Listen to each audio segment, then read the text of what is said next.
வணக்கம் மக்களே. கேஜிஎஃப்ல ஒரு அழகான ஒரு டயலாக் வரும். கேஜிஎஃப் அழிக்கணும்னா அது ராக்கியால் தான் முடியும் அப்படின்னு சொல்லுவாங்கல்ல.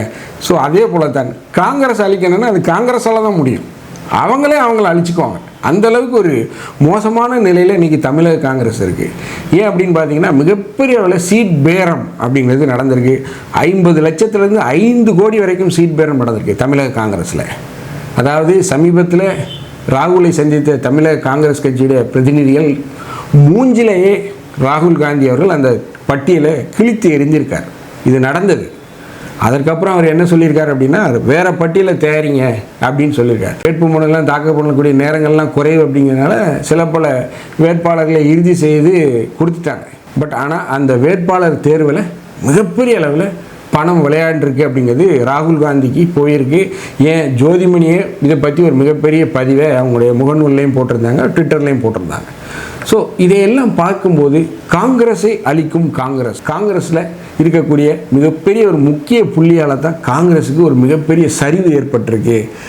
காங்கிரஸ் மிகப்பெரிய அளவில் திமுகவுடைய காலை வாரிவிட போகுது. மேலும் திமுகவுடைய காலை வாரிவிடக்கூடிய காங்கிரஸின் தொகுதிகள் என்ன, அதுவும் குறிப்பாக பார்த்திங்கன்னா அம்பாசமுத்திரம், நாங்குநேரி, விளவங்கோடு இந்த தொகுதிகளில் இப்போதைய கள நிலவரங்களே நம்ம சொல்லிடலாம். மிகப்பெரிய அளவில் அங்கே அதிருப்தி. அதுவும் குறிப்பாக நாங்குநேரியில் மீண்டும் காங்கிரஸ் கட்சியுடைய பொருளாளராக இருக்கக்கூடிய, முன்னணி தொழிலதிபராக இருக்கக்கூடிய, காங்கிரஸ் கட்சியுடைய எம்எல்ஏவாக இருக்கக்கூடிய அண்ணன் ரூபி மனோகரன் அவர் தான் இப்போ அங்கே எம்எல்ஏ நாங்குநேரி, அவர் தான் மீண்டும் போட்டிடுறார். மிகப்பெரிய அதிருப்தி இருக்குது. அதுவும் குறிப்பாக இந்த நாங்குநேரி பெரும்பத்து 9 பேர் வெட்டினாங்க இல்லையா, அதிலெல்லாம் அண்ணன் உள்ளே போகும்போது விரட்டிட்டாங்க. அவரை எதுக்கே வந்த நீளம் அப்படிங்கிற அளவுக்கு விரட்டிட்டாங்க. ஸோ மீண்டும் அவர் போட்டிட்டார். அங்கே ஜெயிப்பாரா அப்படின்னு பார்த்தீங்கன்னா இப்போமே சொல்லிடலாம், ரூபி மனோகரன் 100க்கு 100% அங்கு வெற்றி பெற வாய்ப்பில்லை. இது வரைக்கும் நம்ம 90% தான் சொல்லுவோம். எல்லா இதுலேயும் நான் சொல்லுவேன் 90, ஒரு 10% விட்டமின் பா அப்படின்னு சொல்லுவேன். ஆனால் கலா நிலவரம் இந்த தடவை நான் சொல்கிறேன் 100% ரூபி மனோகரன் அவர்கள் நாங்குநேரி தொகுதியில் வெற்றி பெற வாய்ப்பில்லை. அங்கு வெற்றி பெறப்போவது தமிழக வெற்றி கழகத்துடைய வேட்பாளர் அண்ணன் வி நாராயணன் அவர்கள் தான், ரெட்டியார்பட்டி நாராயணன் அவர்கள் தான். ஸோ இந்த மாதிரியான ஒரு சூழ்நிலை போயிட்டுருக்கு. திமுகவுடைய காலை வாரிவிட போகும் காங்கிரஸுடைய தொகுதிகள் தென் மாவட்டத்தில் என்னென்ன, அதை பற்றி தான் நம்ம இந்த நிகழ்ச்சியில் பார்க்க போகிறோம். நான் உங்கள் ஜோசப். வாங்க நம்ம நிகழ்ச்சிக்குள்ளே போகலாம்.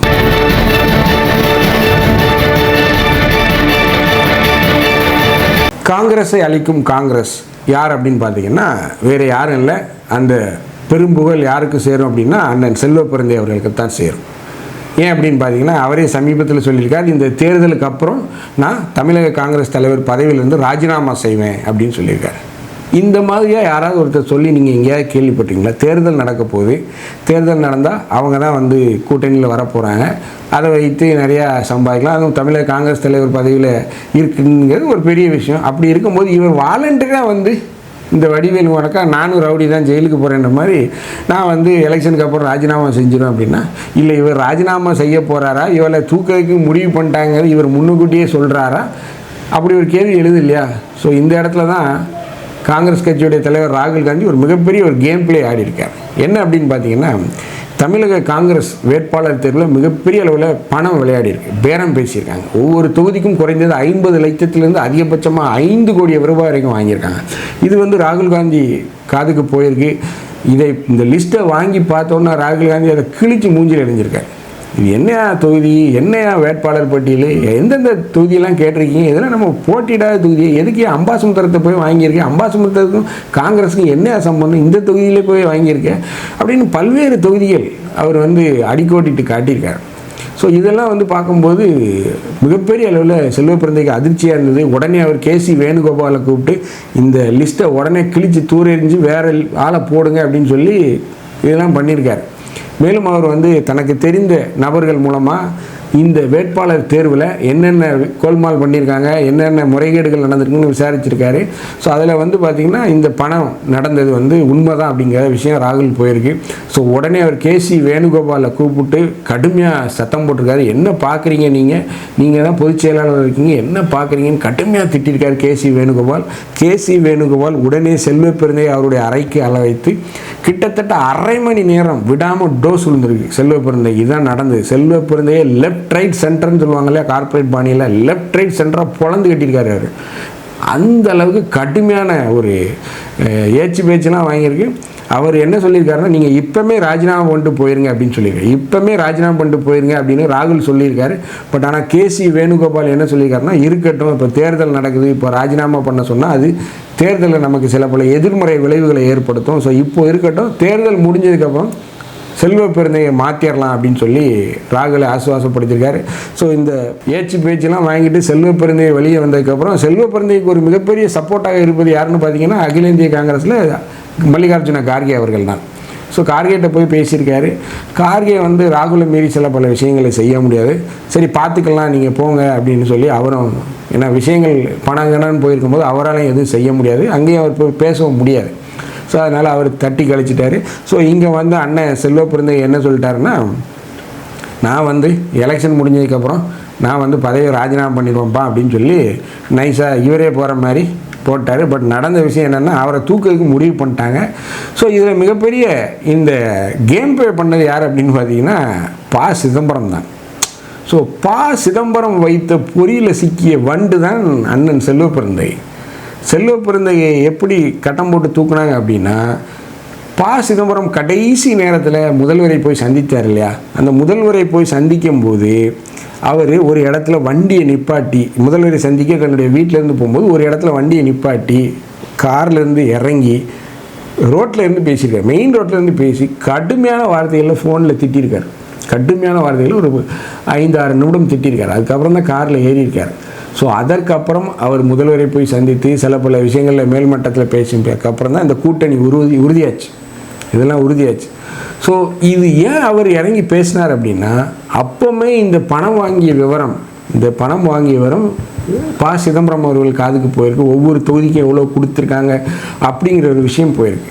ஸோ இதையெல்லாம் கேள்விப்பட்டு இந்த விஷயத்தை முதல்ல போட்டு கொடுத்தது யார் அப்படின்னு பார்த்தீங்கன்னா, அண்ணன் ப. சிதம்பரம் அவர்கள் தான். ஸோ இப்படி ஒரு கெட்ட பெயரை ஏற்படுத்தி கொண்டார் செல்வ பெருந்தகை அப்படின்னா இதுதான் காரணம். ரொம்ப பயங்கரமான க்ளோஸ், திமுக தலைமை மீது ஒரு மிக கடுமையான ஒரு ரொம்ப க்ளோஸாக இருந்தார். தேர்தல் முடிஞ்சக்காமல் அவர் திமுகவில் போய் ஜாயின் பண்ணிடுவார். இதுதான் நிதர்சனம். அவர் போட்டியிடும் அந்த ஸ்ரீபெரும்புதூர் தொகுதியில் வெற்றி பெறுவாரா அப்படின்னு பார்த்தீங்கன்னா ஒரு 75% வாய்ப்பு இல்லை. கள நிலவரங்கள் அப்படி தான் இருக்குது. ஒரு மிகப்பெரிய இண்டஸ்ட்ரியல் எஸ்டேட்டு, மிகப்பெரிய கார் தயாரிப்பு நிறுவனங்கள்லாம் இருக்குது, மிகப்பெரிய ஆட்டோ ஆன்சிலரிஸ் யூனிட்லாம் இருக்குது. ஸோ மிகப்பெரிய அவங்க பல வகங்களில் வருவாய் ஈட்டுறாங்க. பட் அங்கே ஜெயிப்பாரா அப்படின்னு பார்த்தீங்கன்னா 75% வாய்ப்பு இல்லை அப்படிங்கிறது தான் சூழ்நிலையாக இருக்குது. ஸோ இதையெல்லாம் கணக்கில் கொண்டு பார்க்கும்போது பார்த்திங்கன்னா, காங்கிரஸை அளிக்கும் காங்கிரஸ் யார் அப்படின்னு பார்த்தீங்கன்னா செல்வ பெருந்தகை தான். மிக முக்கியமாக அம்பாசமுத்திரத்தில் மிகப்பெரிய தோல்வியை சந்திக்கும், நாங்குநேரியில் படுதோல்வியை சந்திக்கும், விளவங்கோடில் ஒரு புதிய கேரளாக்காரர் ஒருத்தர் கொண்டு இறக்கியிருக்காங்க. அவர்லாம் அங்கே ஜெயிக்க மாட்டார். ஸோ அவர் வந்து பார்த்திங்கன்னா கேரளாக்காரர் எப்படி இங்கே உள்ளே வந்தார் அப்படின்னு பார்த்தீங்கன்னா, அந்த பிரவீன் சொல்கிறார், அவர் எப்படி உள்ளே வந்தார்னு பார்த்தீங்கன்னா, அவர் கேரளா CSI டயசிஸுடைய மிகப்பெரிய ஒரு ஆதரவாளர். ஸோ அவர் வந்து பார்த்திங்கன்னா அவருடைய ஃபேஸ்புக் போஸ்ட் எல்லாம் பார்த்திங்கன்னா கேரளாவில் தான் இருக்கும், மலையாளத்தில் தான் இருக்கும், இல்லை அங்கே அந்த CSI சர்ச்சஸோட ரிலேட்டடான ஃபோட்டோக்கள் தான் இருக்கும். ஸோ அவரை கொண்டு வந்து போட்டது ஒரு மிகப்பெரிய அதிருப்தி இருக்காங்க. ஸோ இதையெல்லாம் கணக்கில் எடுத்து பார்க்கும்போது மிகப்பெரிய அளவில் 28 சீட்டு வாங்கினாலும் காங்கிரஸ் அதில் ஒரு 8 தொகுதிகளில் ஜெயித்தாலே ஒரு பெரிய விஷயம் தான் அப்படின்னு சொல்லுவேன். நமக்கு வரக்கூடிய நிலவரங்கள் என்ன, ஒரு 20 தொகுதியில் கண்டிப்பாக காங்கிரஸ் வாஷ் அவுட் ஆகும். 20 தொகுதியில் படுதோல்வியை சந்திப்பார்கள் காங்கிரஸ். இது திமுகவிற்கு ஒரு மிகப்பெரிய பிரச்சனையாக முடியும், மிகப்பெரிய ஒரு பிரச்சனையாக முடியும்.